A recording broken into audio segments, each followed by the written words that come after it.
Женщина вывалила противогазы у стен акимата Шымкента.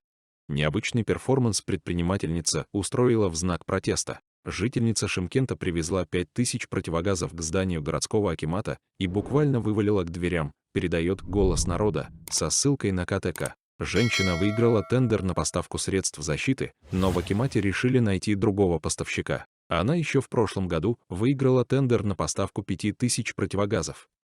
Говорит, заказала их на российском заводе, потратила свыше 160 миллионов тенге. Но на предприятии случился форс-мажор, и казахстанская компания не уложилась в положенное время. Чиновников, говорит женщина, а она предупреждала о сорванных сроках.